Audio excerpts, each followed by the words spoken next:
नमस्कार दोस्तों, OCN network में आपका स्वागत है। मैं हूं ओमकार चौधरी। सबसे पहले निवेदन ये कि अभी तक अगर आपने ये चैनल सब्सक्राइब नहीं किया है तो सब्सक्राइब कर लें और लाइक भी कर दें और अगर आपको वीडियो अच्छा लगे तो उसको फॉरवर्ड ज़रूर करें। अब आते हैं आज के मूल विषय पर। ऐसा लगता है कि दिन-ब-दिन जो ये गाली-गलौज की भाषा राहुल गांधी एंड कंपनी यानी तेजस्वी, राहुल गांधी और उनके समर्थक, आज तो हद हो गई। मंच से प्रधानमंत्री नरेंद्र मोदी को मां की गाली दी गई है और इसको लेकर के योगी आदित्यनाथ ने भी और कई भारतीय जनता पार्टी के दूसरे नेताओं ने भी बहुत तीखी प्रतिक्रिया व्यक्त की है।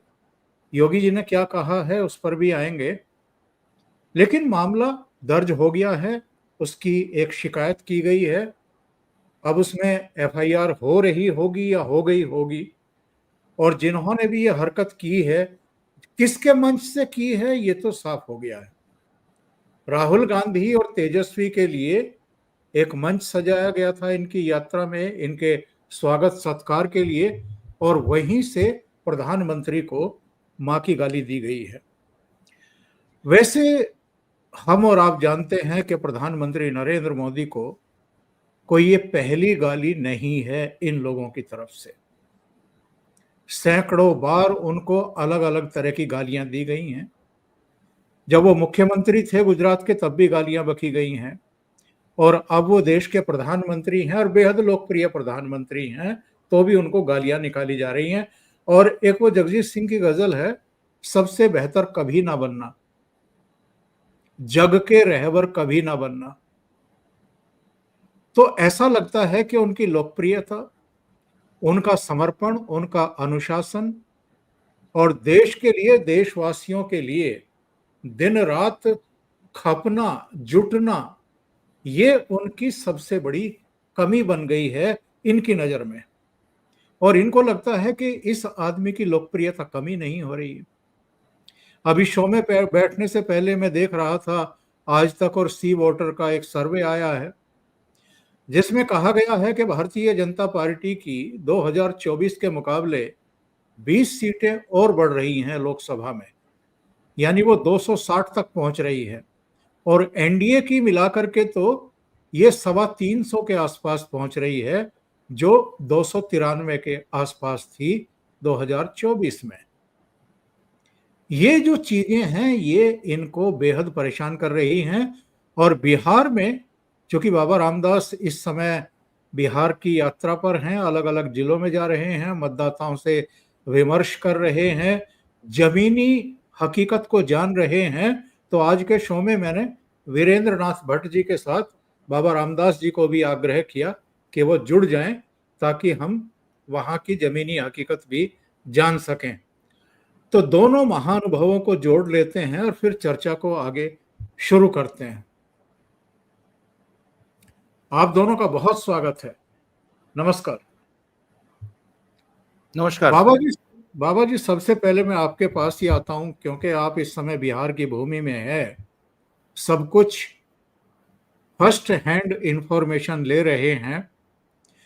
ये जो गाली गलौज शुरू हुआ है मंच से, मां की गाली दी गई है प्रधानमंत्री को, क्या समझते हैं, क्या मानते हैं, क्या हो क्या रहा है, क्यों इतना आपाक हो रहे हैं और इस हद तक नीचे गिरेंगे कि जो स्वर्गवासी हैं अब उनकी माता जी, उनके प्रति भी इस तरह के शब्दों का प्रयोग, इस तरह की गालियों का दुरुपयोग।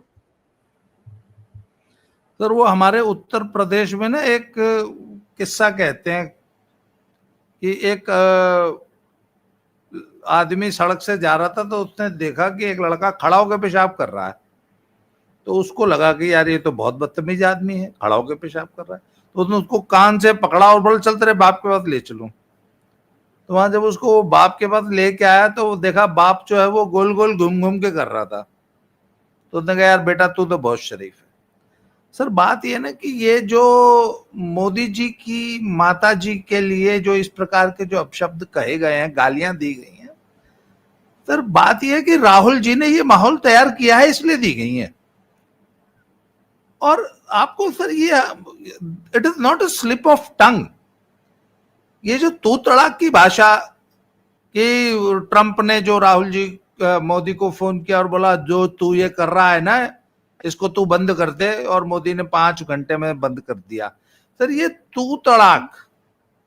अच्छा आपको ध्यान होगा ऐसे करीब 15 दिन पहले जब वो नरेंद्र सरेंडर वाला जब बयान दिया था राहुल गांधी ने, तब उसने कहा था कि ट्रंप ने मोदी जी को फोन किया और मोदी जी को ऐसा बोला, तब वो उसने जी शब्द इस्तेमाल किया था राहुल। आज ही मैं वो वीडियो सुन रहा था सर। वहां से ये तू तड़ाक पे क्या है सर? ये बाकायदा स्ट्रेटेजिक प्लानिंग है। कांग्रेस ने बाकायदा बैठ के ये प्लान किया है कि अगर आपको बिहार के मुसलमानों को इम्प्रेस करना है और आपकी छवि मार्केट में ऐसी बननी चाहिए कि आप मोदी से लड़ सकते हैं, आप मोदी से हेड ऑन सिंह से सिंह भिड़ा के लड़ सकते हैं, उनको अपशब्द भी बोल सकते हैं, गालियां भी दे सकते हैं। अच्छा इससे पहले अमित शाह जी के लिए भी इन्होंने ऐसी तू तड़ाक की भाषा इस्तेमाल की थी, वो भी वीडियो में भी थोड़ी देर पहले देख रहा था। तो सर ये प्लान्ड है, ये it is not a slip of tongue. आपको ध्यान होगा आज से करीब 2-3 साल पहले की बात है, वो राहुल को ये बताया गया कि आपकी इमेज बहुत सॉफ्ट है, तो वो बार बार सर आपको या तो कुर्ते की ना ऐसे बाजू चढ़ाता था भाषण देते समय, और अचानक बहुत तेज तेज और बड़ा जोश में बोलने लगा कि वो बताया था कि आपको एक एंग्री यंग मैन की इमेज बनानी चाहिए, आप मोदी से लड़ते हुए दिखाई नहीं देते। तो सर ये जानबूझ के मुस्लिम वोट बैंक को इंप्रेस करने के लिए राहुल की स्ट्रेटजी है, और ये उसकी परिणति इस गाली गलौज में हुई है। और एक बात और बता दूं, ये राहुल के मन का काम हुआ है। Rahul must be extremely happy, उनके जो स्ट्रेटेजिस्ट हैं। और आप आने वाले समय में और देखिएगा, आपको क्या लगता है आज इससे सबक लेके कल राहुल गांधी तू तड़ाक बंद कर देंगे? नहीं, आप कल फिर राहुल गांधी को इसी तरह मोदी जी के लिए तू तड़ाक की भाषा इस्तेमाल करते हुए देखेंगे, क्योंकि ये सब एक प्लानिंग के तहत हो रहा है, जिससे मुसलमानों को यह मैसेज दिया जा सके कि मोदी से राहुल लड़ सकता है। जी जी जी, इसी पॉइंट पर आगे बढ़ते हैं और जरा जोड़ते हैं वीरेंद्र नाथ भट्ट जी को। भट्ट साहब, मुसलमान वोट तो कहीं जा नहीं रहा है, राहुल गांधी के पास ही तो है, या तेजस्वी के पास है, थोड़ा बहुत कुछ अंश नीतीश बाबू के पास जाता था, और किसके पास जाएगा मुसलमान वोट? तो मुसलमानों को रिझाने के लिए या और ज्यादा गोलबंद करने के लिए इस तरह की स्ट्रेटेजी, जैसा बाबा जी बता रहे हैं। अगर खाली मुसलमान वोट का मामला होता तो कर्नाटक में मुसलमान वोट कहां जा रहा है? क्यों जो मैसूर का पारंपरिक प्राचीन दशहरा का जो मेला होता है, उसके उद्घाटन के लिए एक मुसलमान महिला को क्यों बुलाया गया है, बानू मुश्ताक को? आपको क्या लगता है कि ये बहुत ही मासूम बात है? ये मामला खाली मुसलमान वोट का नहीं है। केवल कर्नाटक में इतने समय से कन्नड़ भाषा का आंदोलन चल रहा है, कन्नड़ अस्मिता का आंदोलन चल रहा है, और कन्नड़ को भारतीय अस्मिता से, सनातन अस्मिता से अलग करने का आंदोलन चल रहा है। उसी कड़ी में बानू मुश्ताक को बुलाया गया है। क्या कभी ईद के फेस्टिवल में क्या कभी आ सकते हैं शंकराचार्य जी? क्या बानू मुश्ताक का दशहरा में भगवान राम में क्या आस्था विश्वास है? क्या वो कह सकती है मंच से कि मैं भगवान राम को अपना आराध्य मानती हूँ? तो ये कांग्रेस का देश को तोड़ने का, देश में घृणा पैदा करने का, और लोगों को कंफ्यूज करने का, और भारत की संस्कृति है, सभ्यता है, सनातन संस्कृति है, सनातन धर्म है, हिंदू धर्म है, इसको लेकर के रोज नए वितंडा खड़े करना, जनता में भ्रम पैदा करना, और जिस जनता के मन को, जिस जनता की परसेप्शन को नरेंद्र मोदी ने साफ कहा है भारत में केवल जातियां 4 हैं, महिला है, युवा है, किसान है, गरीब है, तो लेकिन ये कह रहे हैं ना, तुम तो हिंदू भी हो, मुसलमान भी हो, पिछड़े भी हो, दलित भी हो, अगड़े भी हो, पिछड़े भी हो, ये उसमें बांटना चाहते हैं। तो ये जो जो समावेशी, इंक्लूसिव, स्थिर पॉलिटिकल, सोशल, इकोनॉमिक एजेंडा पे नरेंद्र मोदी की सरकार पिछले 11 साल से काम कर रही है, उसको ही खंड खंड करना है, उसको ही छिन्न भिन्न करना है, समाज में नए तनाव पैदा करने हैं, समाज में नई फॉल्ट लाइन क्रिएट करनी है, समाज में नई जो है जो कहते हैं झगड़े की रेखा, फॉल्ट लाइन क्रिएट करनी है। ये सब उसकी तैयारी हो रही है, और ये काम आएगी आने वाले सालों में। बंगाल में काम आएगी, राजस्थान में काम आएगी, मध्य प्रदेश में, छत्तीसगढ़ में, उत्तर प्रदेश में, पंजाब में, उत्तराखंड में, हर जगह काम आएगी। ये एक टेम्पलेट क्रिएट की जा रही है, एक सांचा, एक आधार तैयार किया जा रहा है, जो आने वाले 26, 27, 28, 29 में जो लोकसभा चुनाव तक, अभी आप देखिएगा इसमें और वृद्धि होगी, अभी कमी नहीं है। और ये तो कोई मासूम, जो बहुत भोला आदमी भी नहीं मानेगा कि कांग्रेस के मंच से, जहां कांग्रेस के झंडे लगे हों, राहुल गांधी, प्रियंका गांधी के पोस्टर, बैनर लगे हों, बड़े बड़े होर्डिंग लगे हों, कांग्रेस के हजारों झंडे वहां लहरा रहे हों, बाकायदा मंच बनाया गया हो, राहुल गांधी की प्रतीक्षा हो रही हो, और वहां से नरेंद्र मोदी को भद्दी भद्दी गाली दी जाए, और जो व्यक्ति नौशाद कांग्रेस का कार्यकर्ता नहीं, वहां का नेता है, और वहां के विधानसभा सीट से टिकट का दावेदार है, तो वो आदमी अगर ये नारे उछाल रहा है, तो ऐसा नहीं है कि ये बहुत ही मासूमियत से, भोलेपन से किसी ने बोल दिया। ये बाकायदा ऑर्गेनाइज पॉलिटिकल स्ट्रैटेजी है, ये बहुत ही संगठित एक राजनीतिक रणनीति है, और जिसको धीमे से आगे बढ़ाया जाएगा, और इसका छोटा सा बीज आज बो दिया गया है। तो वो केवल वो इंतजार करेंगे, और ये उनका ट्रायल बैलून है कि देखें, जो बड़े मोदी अपने को बड़े नेता बनते हैं, देखते हैं कितने हिंदू संगठन या बीजेपी के वोटर जो हैं बिहार में, इसके खिलाफ सड़क पे उतरते हैं। वो केवल बीजेपी का प्रवक्ता प्रेस कॉन्फ्रेंस करेगा और इसकी आलोचना कर देगा, सोशल मीडिया पे चल जाएगा वीडियो या ट्वीट कर देगा, मामला खत्म हो जाएगा। 2 दिन बाद दो दिन बाद वो नई गाली देगा। तो ये केवल भारत को खंड खंड करने के लिए, हिंदुओं के मन को आघात पहुंचाने के लिए, और ये केवल सहयोग नहीं है कि प्राइम मिनिस्टर को गाली देने के एक दिन पहले जो सनातन धर्म को बाप बेटा गाली बकते हैं, स्टालिन और उनका बेटा उदयनिधि, जो वहां का डिप्टी चीफ मिनिस्टर है, वो बिहार का दौरा करके गए हैं एक दिन पहले, कल परसों, और वो क्या क्या बोल चुके हैं। सनातन धर्म डेंगू है, कैंसर है, HIV है, मवाद है, नाली का कीड़ा है, क्या क्या बोले हैं वो सनातन के बारे में। और सनातन धर्म को नष्ट करना हमारा अल्टीमेट ऑब्जेक्टिव है, हमारा ये हमारा अंतिम, हमारा जो है ये हमारा टारगेट है, ये हमारा लक्ष्य है, ये बोल चुके हैं। तो उस उस दिन सब के तो बैकग्राउंड में जो उस दिन तो वीरेंद्र जी कमाल हो गया। मंच पे देखिए, प्रियंका वाड्रा थी, ईसाई, चरणजीत चन्नी, जो खुद ईसाई धर्म जो है वो स्वीकार कर चुके हैं। इसके अलावा स्टालिन थे, राहुल गांधी को कहा ही जाता है, भले ही वो अपने आप को दत्तात्रेय ब्राह्मण बताए जम्मू कश्मीर का, लेकिन उनके बारे में कहा जाता है प्रैक्टिसिंग जो है वो ईसाई है, क्रिश्चियन है। इसके अलावा तेजस्वी यादव की पत्नी वो ईसाई है, क्रिश्चियन है, तो बिल्कुल क्रिश्चियन है। तो ये उस दिन तो कमाल का जमावड़ा था। कितने क्रिश्चियन होंगे बिहार में? तो ये सब जो हो रहा है, ये उसी इंडिया को बाल्कनाइज करना, इंडिया को इवेंजलाइज करना, इंडिया को क्रिश्चियनिटी में कन्वर्ट करना। और ये तो पोप जॉन पॉल जो अब नहीं रहे, वो तो 20 साल पहले कह चुके हैं, हमें भारत में सोल हार्वेस्टिंग करनी है, उनको आत्माओं की खेती करनी है, कन्वर्ट करना है। और उनके सामने दुनिया में 2 ही देश बचे हैं जहां वो भी कन्वर्जन नहीं कर पाए हैं, एक भारत है और दूसरा चीन है।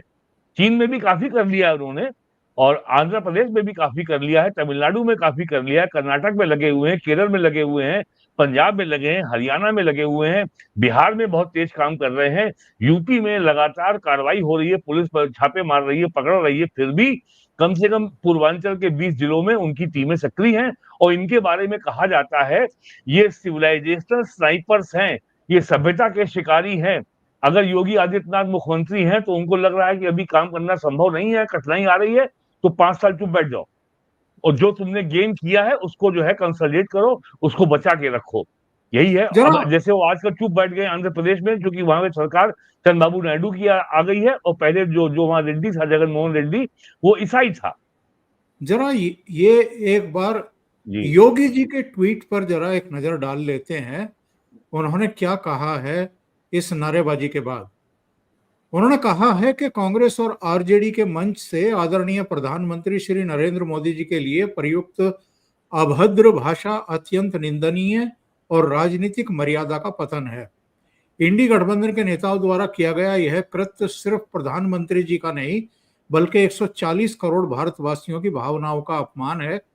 याद रहे, एक साधारण मां ने अपने संघर्षों और संस्कारों से ऐसे पुत्र को गढ़ा जिसने स्वयं को राष्ट्र सेवा के लिए समर्पित कर दिया और आज विश्व के सबसे लोकप्रिय नेता के रूप में जन जन के मन में बसते हैं।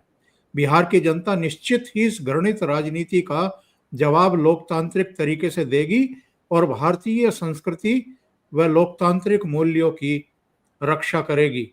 बाबा जी, अभी हमने वीरेंद्र भट्ट को भी सुना है। उनका कहना है कि यह मामला सिर्फ इतना भर नहीं है जितना दिखाई दे रहा है, बल्कि इसके पीछे एक सोची विचारी रणनीति है और लॉन्ग टर्म नीति है। अराजकता का माहौल पैदा करना चाहते हैं देश में। सभ्यताओं को, समुदायों को आपस में टकरा करके अपना उल्लू सीधा करना चाहते हैं। और बहुत सारे लोगों का कहना यह है कि 5 अगस्त 2024 को बांग्लादेश में जो कुछ हुआ शेख हसीना के साथ, वैसा ही भारत में भी करना चाहते हैं। और इसके लिए जरूरी है कि इसी तरह की गाली गलौज की, तूम तड़ाक की और सारा जितना एक सम्मान होता है किसी के प्रति, उसको भी खत्म कर दो। एकदम अराजकता का माहौल, गाली गलौज पर उतर आओ। और इन्होंने तो भरी प्रेस कॉन्फ्रेंस में कह दिया था, पार्लियामेंट में खड़े होकर के कह दिया था कि हमने मोदी की छवि को फाड़ दिया है। इस तरह के लफ्जों का प्रयोग इन्होंने किया था। क्या हम ये माने कि इनका एंड गेम देश में अराजकता पैदा करना है? क्योंकि ये तो कम से कम हम और आप श्योर हैं कि इस तरह की जबान पर आने वाला व्यक्ति इस देश की जनता को तो एक्सेप्ट नहीं होगा एज प्राइम मिनिस्टर। सर, आपकी एक बात को, आपने जो बात कही और भट्ट साहब ने जो बात कही, मैं उसमें एक स्टेप और आगे बढ़ाना चाहता हूं। इनका जो अंतिम लक्ष्य है वो भारत में गृह युद्ध कराना है और जनता को सड़कों पे उतारना है, और वही बांग्लादेश मॉडल को रिपीट करना है। पर इनको एक बात और समझ में आ गई कि हिंदू जनता सड़कों पे नहीं उतरेगी, चाहे आप उसको कितना भी कर ले। तो इनका लक्ष्य तीन समुदाय हैं। तो कुछ लोगों को मेरी बात अच्छी नहीं लगेगी।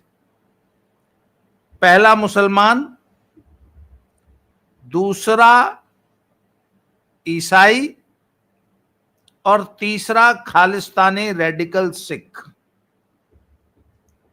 इन तीनों से ही इनको आस है कि इन तीनों को हम सड़कों पे उतार सकते हैं।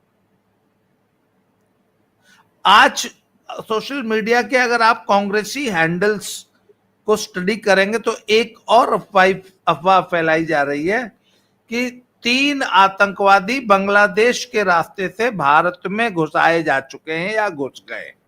नेपाल के रास्ते से। और वो बिहार में कुछ गड़बड़ कर सकते हैं, और ये गड़बड़ मोदी द्वारा ऑर्गेनाइज होगी या उनके द्वारा प्रायोजित होगी। इस प्रकार की अफवाहें फैलाई जा रही हैं। तो सर, बात यह ना कि इनको एक बात तो पक्का समझ में आ चुकी है कि हम मोदी को इलेक्शन में नहीं हरा सकते। सर, मैं आज आपको बिहार में बैठ के बहुत जिम्मेवारी पूर्वक ये बता रहा हूं कि आज की तारीख में सिवाय MY कॉम्बिनेशन के आज तेजस्वी के पास कुछ भी राजनीतिक पूंजी के नाम पे कुछ नहीं बचा है। न तो कोई OBC है, न कोई EBC है, न कोई दलित है, न कोई सवर्ण है। जिस कैंडिडेट को टिकट देंगे वह अपने रसूख से, जो उसका निजी वोट है या उसकी जाति का कुछ वोट जो वो ले आए और उससे जो सीटें निकल आए वो निकल आए। पिछले बार की तुलना, आज सर हम जिला रोहतास और सासाराम में थे। पिछली बार रोहतास जिले की 7 सीटें गठबंधन जीत गया था। तो आज हमने इसको वहां बहुत लोगों से हम मिले और उसकी पड़ताल करने की कोशिश की। तो पिछली बार हुआ क्या था कि पासवान जी की पार्टी लोजपा अलग लड़ी थी और बाकायदा इस घोषणा के साथ लड़ी थी कि हम नीतीश कुमार को जो है बर्बाद कर देंगे।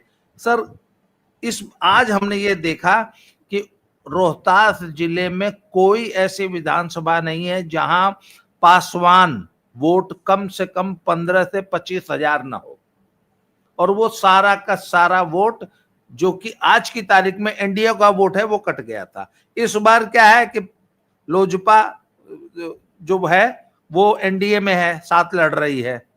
तो इस बार मैंने पूछा तुम जी कम से कम 5 सीट, 4 से 5 सीट रोहतास जिले की वो एनडीए जीतने जा रही है, जो कि पिछली बार तेजस्वी ने, महागठबंधन ने जीती थी।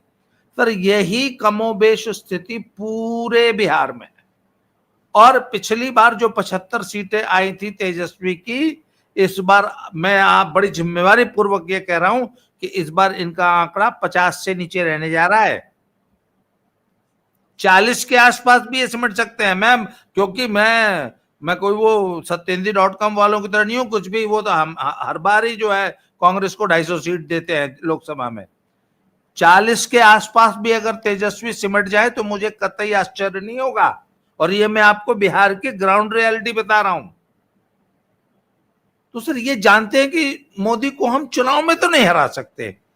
तो सर इसी प्रकार की अराजकता करके ही अगर कुछ हो जाए तो, और ये स्क्रिप्ट भी इनको दी गई है डीप स्टेट की तरफ से, इनके विदेशी आकाओं की तरफ से, तो सर इनका पूरा दाव ये खेल रहे हैं मुसलमानों पे कि मुसलमान, क्रिश्चियन और खालिस्तानी कुछ किसी दिल्ली में इधर उधर कुछ कर दें तो शायद हमारे हाथ कुछ लग जाए। जी इतनी सी बात है। जी सर। जी जी जी। एक सवाल इस पर और वीरेंद्र नाथ भट्ट जी से, और उसके बाद अगले विषय पर बढ़ेंगे। आज संभल पर आयोग की रिपोर्ट आ गई है योगी जी के पास, उस पर चर्चा करेंगे। लेकिन उस पर जाने से पहले भट्ट साहब, आपको लगता है कि इस समय ये पूरी मंडली उकसाने की कोशिश कर रही है किसी तरह मोदी और आपके योगी या आपके हिमंता बिस्वा शर्मा या अमित शाह भड़क जाएं, गुस्से में आ जाएं, कोई कार्रवाई कर दे, इनकी गिरफ्तारी हो जाए, ये उंगली कटा करके शहीद बन जाएं और इसको एक राजनीतिक लाभ मिल जाए, मौका मिल जाए? कुछ ऐसी कोई रणनीति है? और नंबर 2, क्या ये सब जो हरकतें ये कर रहे हैं, तुम तड़ाक की भाषा का यूज कर रहे हैं, ठीक है आप किसी को प्रभावित करने के लिए, किसी को गोलबंद करने के लिए कर रहे हैं, लेकिन हमेशा इसका रिवर्स असर भी होता है। आप अगर मुस्लिमों को गोलबंद कर रहे हैं तो हिंदू भी गोलबंद होते हैं आपके खिलाफ। तो क्या हम ये मान लें कि बिहार में इनकी उल्टी गिनती शुरू हो चुकी है? वैसे तो पहले से ही let us wait for election. लेकिन एक बात यह है कि जिस तरीके से जून 2024 के लोकसभा चुनाव में बीजेपी की अपनी गलतियों से उत्तर प्रदेश में सीटें कम हुई, बंगाल में कम हुई, सामान्य बात है, महाराष्ट्र में कम होनी थी वो कम हुई, हरियाणा में भी कम हुई, और जो पाखंडी आंदोलन चलाया गया महिलाओं के शोषण का, यूपी में भी में जो सीटें कम हुई उसके लिए सीधे सीधे में बीजेपी का जो केंद्रीय नेतृत्व है उसके लिए जिम्मेदार है, बीजेपी की सेंट्रल लीडरशिप। लेकिन उसके बाद जिस तरीके से बीजेपी ने किला अपना संभाला हरियाणा में और महाराष्ट्र में और फिर दिल्ली के विधानसभा चुनाव में, जिस तरीके से बूथ लेवल पे मेहनत की और अपने कार्यकर्ताओं की फौज को लगाया और बहुत ही मेहनत से एक एक बूथ को मैनेज किया और तीनों चुनाव बहुत शानदार तरीके से जीते, उससे इनको बहुत बड़ा झटका लगा कि हमने जो जो फर्जी प्रचार किया था, संविधान खत्म हो जाएगा, आरक्षण खत्म हो जाएगा, कांग्रेस की सीटें बढ़ के 99 हो गई, समाजवादी पार्टी की सीटें 5 से बढ़ के 37 हो गई, तो अब इनको लगा कि जो हमको जो जो बढ़त मिली थी, जो हमको इनिशिएटिव हमने लिया था, उसमें जो हमको जो गेन हुआ था, जो लाभ हुआ था, उसको हमें न केवल बचाना है बल्कि उसमें ऐड ऑन करना, उसको आगे बढ़ाना है। तो वो उसका कोई तरीका समझ में नहीं आ रहा था। तो इसके लिए अब ये जिहाद शुरू किया गया है चुनाव आयोग का, वोट चोरी का। और ये नहीं और ये और इनको इस बात का एहसास नहीं है कि इनको सुप्रीम कोर्ट से स्पेशल इंटेंसिव रिवीजन के मामले में कोई राहत नहीं मिली है। और इन्होंने जाने अनजाने ईवीएम को लेकर के सारी आपत्तियां अपनी वापस ले ली हैं। बिल्कुल उसको क्लीन चिट मिल गई है। अब ईवीएम जो है सती सावित्री हो गई है। तो ये जो अभियान चल रहा है, ये अब ये वेट करेंगे कि बिहार में इसका परिणाम क्या आता है। जैसा बाबा रामदास जी बोल रहे हैं, मेरा भी अपना मानना है कि बिहार में NDA is going to have a very clean sweep. Election जीतने जा रहे हैं आराम से और सरकार बनने जा रही है। मुख्यमंत्री कौन होता है इसका निर्णय एनडीए करेगा, ये हमारा काम नहीं। तो इसलिए अब ये हताशा भरा कदम है। और जो चाणक्य नीति कहती है, यदि आपने अपने शत्रु को अपशब्द कहना शुरू कर दिया, इसका मतलब आप युद्ध हार गए। ये 11 साल से लगातार जो है बीजेपी को, प्राइम मिनिस्टर नरेंद्र मोदी को, बीजेपी के वरिष्ठ नेताओं के बारे में लगातार अपशब्दों का प्रयोग कर रहे हैं। जैसे ट्रंप परेशान है कि मैं इंडिया पाकिस्तान के बीच में जो ऑपरेशन सिंदूर हुआ, उसके ऊपर मैं 45 बार कह चुका हूं कि मैंने जो है सीज फायर कराया। और इंडिया डेड इकोनॉमी है, इंडिया की इकोनॉमी मर गई है और मैं इंडिया को ठीक कर दूंगा। और जो टैरिफ बढ़ा दिया, 50% कर दिया, उसके बावजूद भी नरेंद्र मोदी की ओर से कोई बहुत ही क्रोध भरी कोई रिएक्शन नहीं आया है। और मोदी उनको इग्नोर कर रहे हैं। तो ट्रंप इसको अपना बहुत अपमान ले रहा है, अपमान के रूप में ले रहे हैं वो। और वो बहुत ज्यादा इससे खींचे हुए हैं। ये क्या है नरेंद्र मोदी, माइटी नरेंद्र मोदी एंड मोदी से बोल रहे हैं वो, लेकिन नरेंद्र मोदी कुछ बोल ही नहीं रहे हैं। तो उनकी और उनकी राहुल गांधी के लिए यही उनकी फ्रस्ट्रेशन है। उनकी खामोशी ने ही निपटा दिया ट्रंप को। और यही खामोशी प्राइम मिनिस्टर की राहुल गांधी को भी निपटा रही है कि यार हम इसको जो है, ये व्यक्ति अक्टूबर 2001 से गुजरात का चीफ मिनिस्टर था। और इनकी माता जी ने गाली देना शुरू किया था, मौत का सौदागर। और तब से गाली बकते बकते आज जो है पूरे 25 साल हो रहे हैं। और इस व्यक्ति के ऊपर असर ही नहीं होता है। ये कभी जो है उलट के क्रोध में आके जवाब ही नहीं देता है। तो स्टेट क्राफ्ट क्या होती है, राज्य को चलाने की नीति क्या होती है, राज्य नीति क्या होती है, जिसको हम राजनीति कहते हैं, वो लोगों को सीखना चाहिए नरेंद्र मोदी से। तो ये जो है, ये ऐसे ही रहेंगे। ये हम उम्मीद कर सकते हैं कि बिहार विधानसभा के चुनाव परिणाम के बाद ये तो निकल जाएंगे, थाईलैंड और पुर्तगाल, ये कहाँ जाते हैं, स्पेन। तो उसके बाद लेकिन कांग्रेस का नरेंद्र मोदी के खिलाफ घृणा फैलाने का अभियान, सनातन धर्म के खिलाफ घृणा फैलाने का अभियान, देश को अस्थिर करने का, देश में गृह युद्ध कराने का अभियान रुकने वाला नहीं है। ये चलते हुए 5 साल से अधिक हो गया है। दिल्ली में दिसंबर 19 में नागरिकता कानून को लेकर जो जिहाद किया गया, 1 साल जो है दिल्ली हरियाणा बॉर्डर पर किसान कानून को लेकर जिहाद किया गया, मणिपुर के मामले को लेकर जिहाद किया गया, रोहिंग्या के मामले को इशू बनाया गया। और राहुल गांधी के गाली देने के, कांग्रेस के गाली देने के पहले कल या परसों, कल ही जो कांग्रेस के लेफ्टी इकोसिस्टम की एक नेता है, प्लानिंग कमीशन की मेंबर रह चुकी हैं, सैयदा हामिद, प्रोफेसर सैयदा हामिद ने कहा है, अरे मानवतावादी बनो, बांग्लादेशियों को आने दो, क्या दिक्कत है। ये सब पूरा इकोसिस्टम काम कर रहा है एक साथ। और दूसरे जो इनके सामने चुनौती आने वाली है, जो 15 अगस्त को प्राइम मिनिस्टर ने लाल किले की प्राचीर से जो घोषणा की है कि सरकार डेमोग्राफी मिशन पे काम करने जा रही है।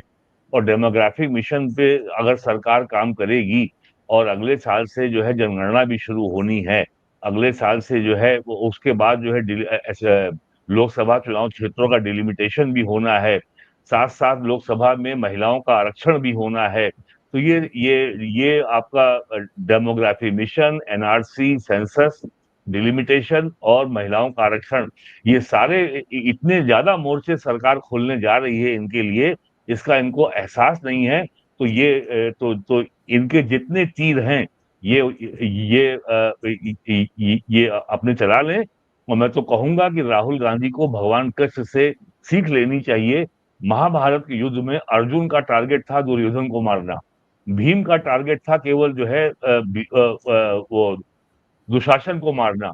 भगवान कृष्ण ने कहा भाई बहुत बड़ा मुद्दा है, ये सारे के सारे विधर्मी हैं, इन सबको मारना है। जी तो जी जी। एंड और to look at a larger picture, ये बड़ा युद्ध है। ये आने वाले ये भारतीय सभ्यता का जो चरित्र है, जो इतिहास है, उसको तय करेगा। ये केवल दो व्यक्तियों का मामला नहीं है। तो राहुल गांधी जो सबसे बड़ी गलती कर रहे हैं, नरेंद्र मोदी जो सभ्यता के संघर्ष को लड़ रहे हैं, भारत को वास्तव में आजाद देश बना रहे हैं, अंग्रेजों की और औपनिवेशिक दास्ता से मुक्ति दिला रहे हैं।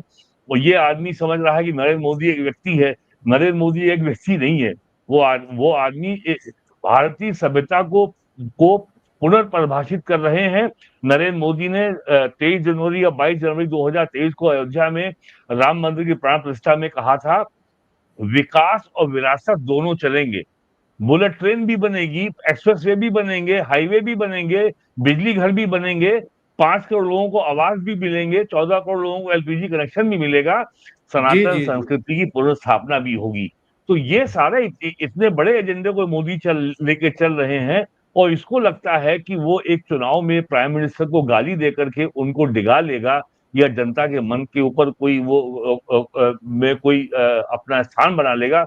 आई think he is seriously mistaken अगले विषय एंड पर ही विल बी बढ़ते हैं। Again prove wrong. जी। देखिए, ये खबर है, संभल हिंसा पर न्यायिक आयोग ने योगी को रिपोर्ट सौंपी। 450 पेज की रिपोर्ट, इसमें हिंदू आबादी घटकर 15% बचने का दावा। 15% बची है, 20% बची है, दो खबरें आ रही है। लेकिन चूंकि अभी उजागर नहीं हुई है, अभी सदन के पटल पर रखी नहीं गई है, इसलिए लोग अटकलें ज़्यादा लगा रहे हैं। इसमें यह कहा गया है कि यूपी के संभल में हुई हिंसा की 450 पन्नों की रिपोर्ट न्यायिक आयोग ने सीएम योगी आदित्यनाथ को सौंप दी। इसमें सिर्फ 24 नवंबर 2024 को हुई हिंसा के बारे में ही नहीं बताया गया, बल्कि संभल में कब कब दंगे हुए इसका भी जिक्र है। रिपोर्ट में बताया गया है कि बार बार दंगों से संभल नगर निगम क्षेत्र में हिंदू आबादी कम होती गई। अब वहां सिर्फ 15% हिंदू आबादी बची है, बाकी पलायन कर गई। आजादी के वक्त यानी 1947 में संभल में 45% हिंदू आबादी थी। 30% हिंदू जनसंख्या पिछले 78 सालों में घटी है। इसमें जाहिर है और बहुत सारी जानकारियां होंगी और ये सब चीजें सामने आएंगी। अब तक 15 दंगे हुए हैं, जबरन धर्मांतरण कराया गया है, जो हिंदुओं के मंदिर थे उनको और जो दूसरे धर्म स्थल थे उन सबको भी नष्ट भ्रष्ट करने की कोशिश की गई है। डिटेल जानकारी दी गई है। अब वीरेंद्र जी, सबसे पहली टिप्पणी आपकी और फिर मैं बाबा जी से कंक्लूड कराऊंगा इस मामले में। आपके पास क्या सूचना है इस रिपोर्ट को लेकर के, और कौन कौन कटघरे में खड़ा किया जा सकता है?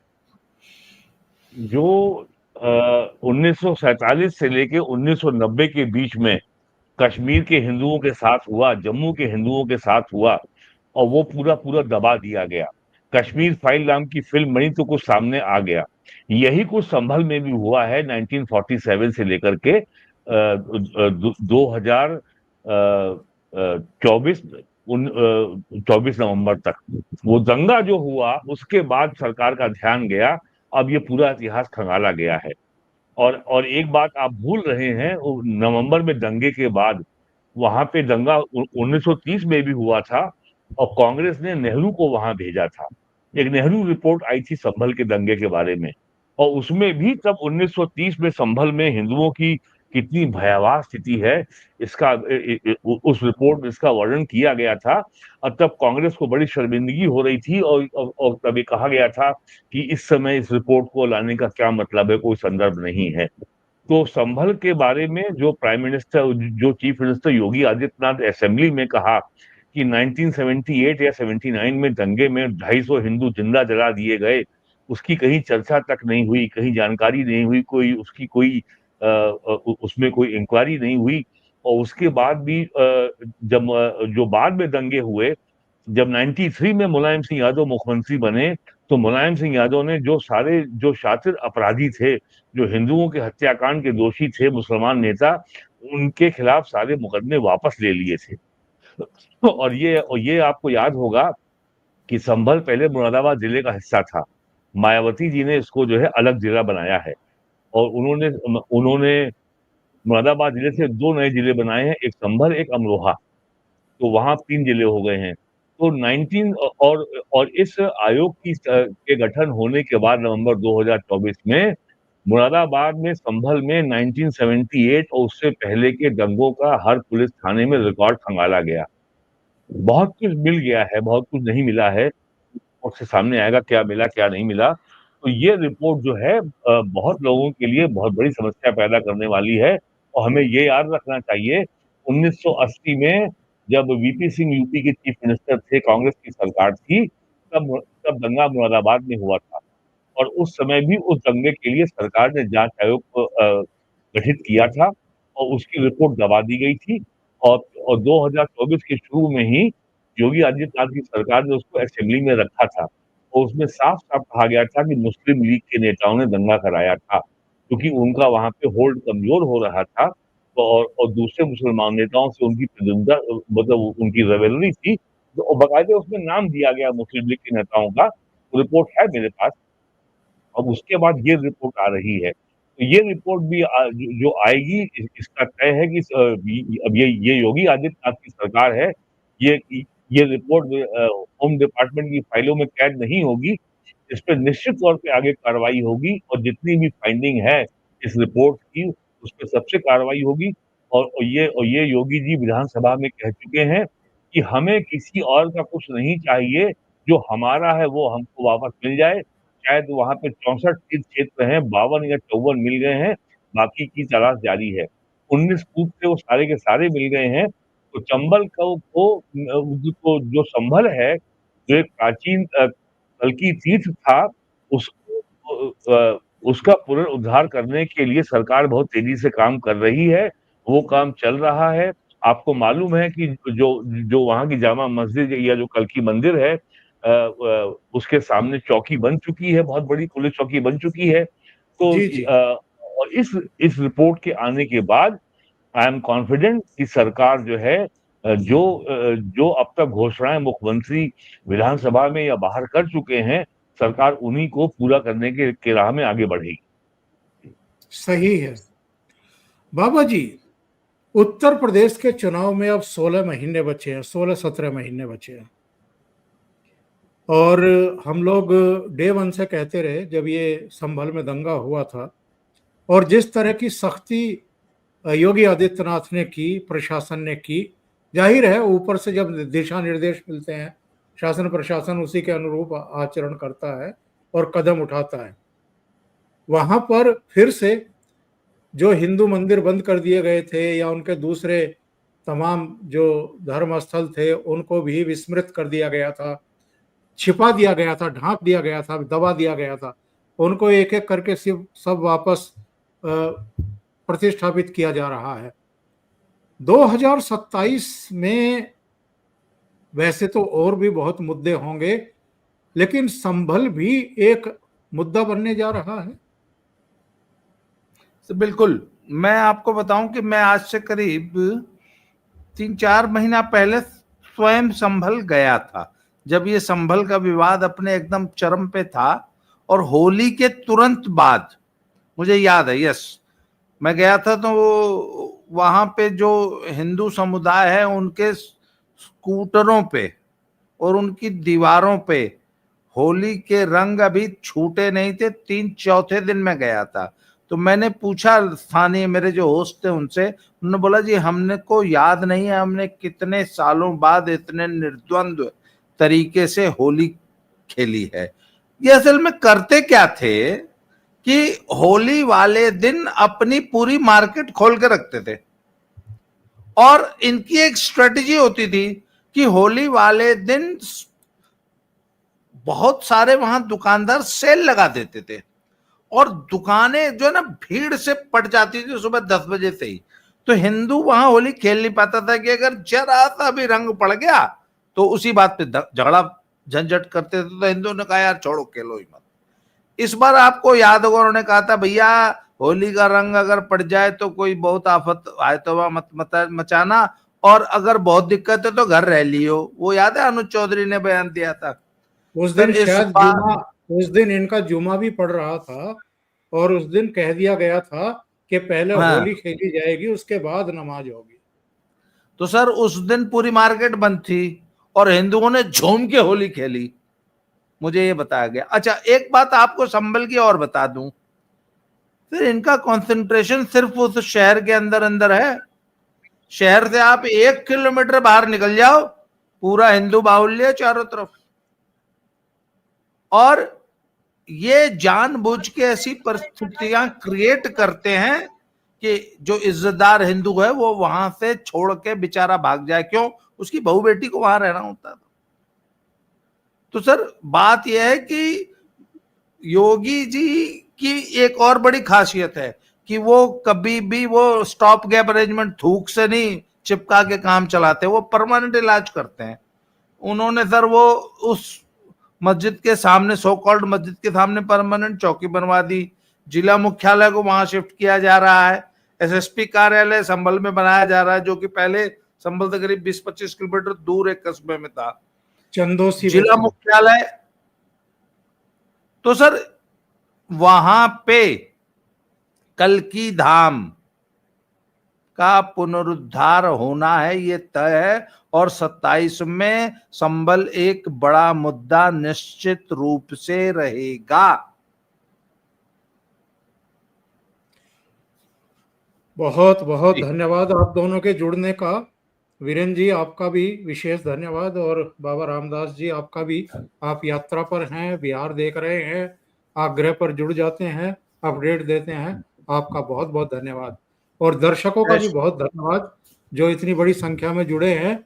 बस लास्ट में एक सूचना है।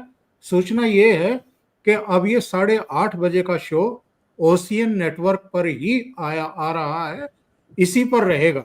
पहले ओमकार चौधरी शो पर था, लेकिन अब ये परमानेंट ओशियन नेटवर्क पर रहेगा। और अगले दिन फिर हम इसको ओमकार चौधरी शो पर ले लेते हैं, ताकि जो दर्शक ओशियन नेटवर्क पर नहीं देख पा रहे हैं वो ओमकार चौधरी शो पर देख ले।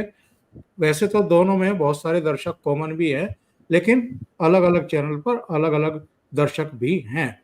अगर आपको ये चैनल अच्छा लग रहा है तो आप इसको सब्सक्राइब जरूर करें, लाइक करें, वीडियो को अग्रसारित करें अपने मित्रों को। बहुत बहुत धन्यवाद जुड़ने के लिए। Thank you so much. नमस्कार। प्रणाम। जय श्री राम। जय श्री राम।